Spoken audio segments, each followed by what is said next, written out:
Obviously, I love flagship phones. I talk about them for a living. But you know what I like even better?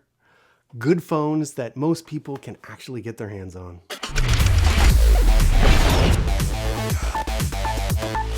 And the good news is that the new Mi A1, the first Android One phone from Xiaomi, is aiming to do exactly that.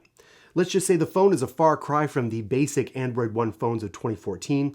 Highlights include a 5.5-inch Full HD display, Snapdragon 625 processor, 4 GB of RAM, a 12-megapixel dual camera with optical zoom, a 3080 mAh battery, a dedicated amp, USB Type-C, and a metallic unibody design.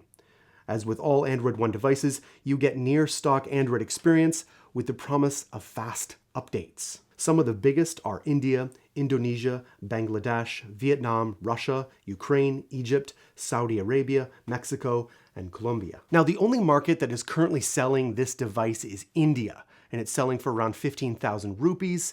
That translates to about $235 US. Let that sink in. Remember those specs I read a moment ago? For $235 US. Dang, son. At $235 US, the Mi A1 offers exceptional value for the money. And I'm not talking about the frugal type either. It's hard not to ignore the fact that you could buy 4 Mi A1s for the price of a single Galaxy Note 8. Now, we wouldn't go so far to call the Mi A1 the new Nexus. That's because Xiaomi has more control over the hardware and software of the device compared to LG and the Nexus 5, for instance. The Mi A1 features certain features that Google would probably never accept in a device it fully controls, including a microSD card slot, an infrared blaster, and capacitive keys instead of a software navigation bar.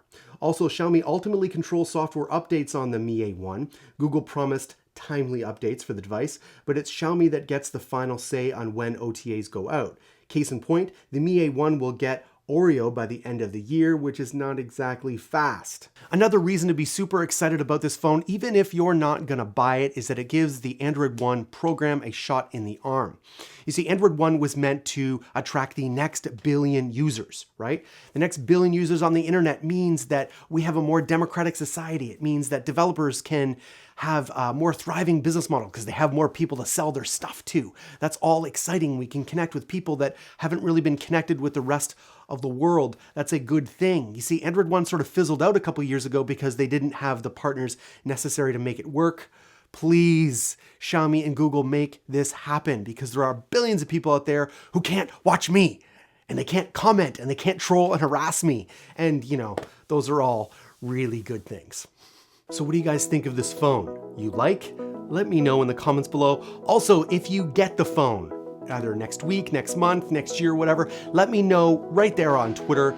Tell me what you think about it. I am excited about the Android One program. Again, I hope you are too.